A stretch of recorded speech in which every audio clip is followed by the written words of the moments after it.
மத்தேயு அதிகாரம் 11. இயேசு தம்முடைய 12 சீஷர்களுக்கும் கட்டளை கொடுத்து முடித்த பின்பு அவர்களுடைய பட்டணங்களில் உபதேசிக்கவும் பிரசங்கிக்கவும் அவ்விடம் விட்டுப் போனார். அத்தருணத்தில் காவலிலிருந்த யோவான் கிறிஸ்துவின் கிரியைகளைக் குறித்து கேள்விப்பட்டு தன் சீஷரில் 2 பேரை அழைத்து, வருகிறவர் நீர்தானா, அல்லது வேறொருவர் வர காத்திருக்க வேண்டுமா என்று அவரிடத்தில் கேட்கும்படி அனுப்பினான். இயேசு அவர்களுக்கு பிரதியுத்தரமாக, நீங்கள் கேட்கிறதையும் காண்கிறதையும் யோவானிடத்தில் போய் அறிவியுங்கள். குருடர் பார்வை அடைகிறார்கள், சப்பாணிகள் நடக்கிறார்கள், குஷ்டரோகிகள் சுத்தமாகிறார்கள், செவிடர் கேட்கிறார்கள், மரித்தோர் எழுந்திருக்கிறார்கள், தரித்திரருக்கு சுவிசேஷம் பிரசங்கிக்கப்படுகிறது. என்னிடத்தில் இடரலடையாதிருக்கிறவன் எவனோ அவன் பாக்கியவான் என்றார். அவர்கள் போன பின்பு இயேசு யோவானை குறித்து ஜனங்களுக்குச் சொன்னது என்னவென்றால், எதை பார்க்க வனாந்திரத்திற்கு போனீர்கள்? காற்றினால் அசையும் நாணலையோ? அல்லவென்றால் எதை பார்க்க போனீர்கள்? மெல்லிய வஸ்திரந்தரித்த மனுஷனையோ? மெல்லிய வஸ்திரந்தரித்திருக்கிறவர்கள் அரசர் மாளிகைகளில் இருக்கிறார்கள்.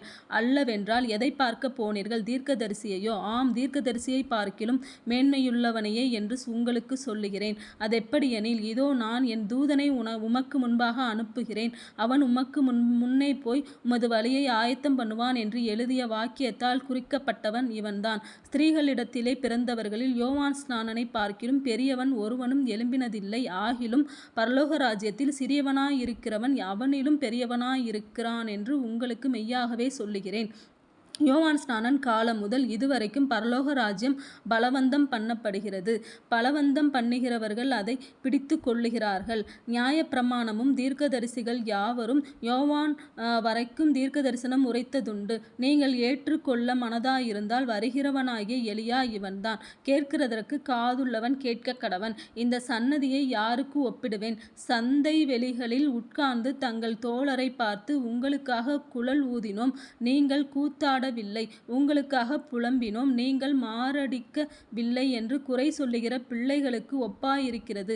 எப்படியெனில், யோவான் போஜன பானம் பண்ணாதவனாய் வந்தான். அதற்கு அவர்கள், அவன் பிசாசு பிடித்திருக்கிறவன் என்றார்கள். மனுஷகுமாரன் போஜன பானம் பண்ணுகிறவராய் வந்தார். அதற்கு அவர்கள், இதோ போஜன பிரியனும் மதுபான பிரியனுமான மனுஷன், ஆயக்காரருக்கும் பாவிகளுக்கும் சிநேகிதன் என்கிறார்கள். ஆனாலும் ஞானமானது அதன் பிள்ளைகளால் நீதியுள்ளதென்று ஒப்புக்கொள்ளப்படும் என்றார். அப்பொழுது தமது பலத்த செய்கைகளில் அதிகமானவைகளை செய்ய கண்ட பட்டணங்கள் மனந்திரும்பாமற் போனபடியினால் அவைகளை அவர் கடிந்து கொள்ளத் தொடங்கினார்.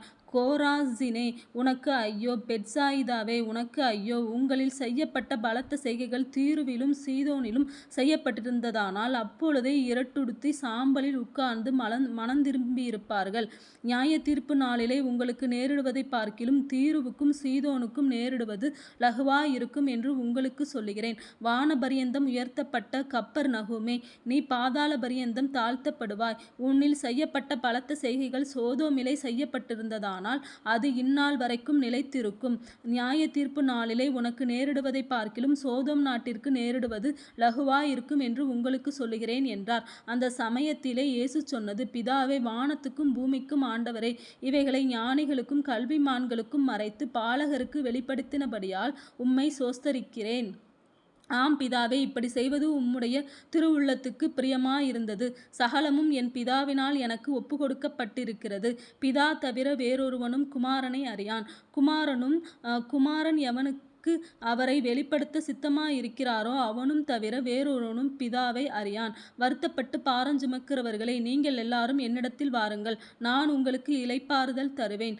நான் சாந்தமும் மனத்தாழ்மையுமாயிருக்கிறேன். என் நுகத்தை உங்கள் மேல் ஏற்றுக்கொண்டு என்னிடத்தில் கற்றுக்கொள்ளுங்கள். அப்பொழுது உங்கள் ஆத்துமாக்களுக்கு இளைப்பாறுதல் கிடைக்கும். என் நுகம் மெதுவாயும் என் சுமை லகுவாயும் இருக்கிறது என்றார்.